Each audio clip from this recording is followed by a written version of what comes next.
আসসালামু আলাইকুম, welcome back to my channel. আজকে আপনাদের সাথে শেয়ার করব কিভাবে খুব কম সময়ে এবং সহজে রুই মাছ রান্না করা যায়।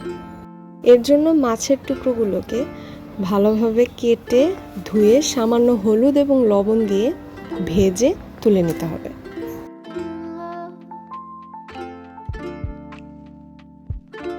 মাছ ভাজা হয়ে গেলে ওই একই তেলে আগে থেকে কেটে রাখা পটল এবং আলু দিয়ে তাতে স্বাদমতো লবণ, সামান্য পরিমাণে হলুদের গুঁড়া, ধনিয়ার গুঁড়ো দিয়ে ভেজে নিতে হবে।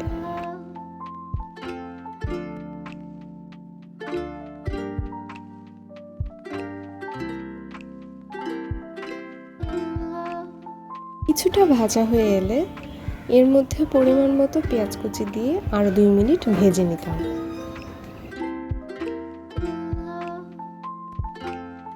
পর্যায়ে পরিমাণ মতো গরম মশলার গুঁড়ো, হলুদ গুঁড়ো, মরিচ গুঁড়ো, ধনিয়া গুঁড়ো এবং আদা রসুন বাটা এবং সবশেষে পরিমাণ মতো লবণ এবং পরিমাণ মতো পানি দিয়ে মশলাগুলোকে কিছুক্ষণ কষিয়ে নিতে হবে। মিনিট পর 1 চামচ শাক বাটা দিয়ে আরও কিছুক্ষণ কষানোর জন্য ঢেকে দিব।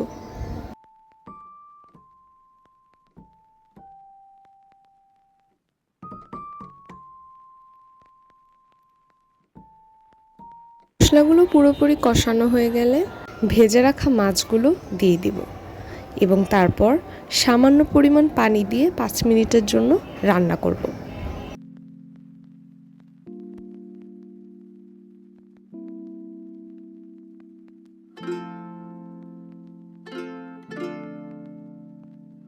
তো তৈরি হয়ে গেল আমাদের আজকের রেসিপি ঝটপট রুই মাছ রান্না। ভিডিওটি ভালো লেগে থাকলে লাইক, কমেন্ট, সাবস্ক্রাইব করতে ভুলবেন না।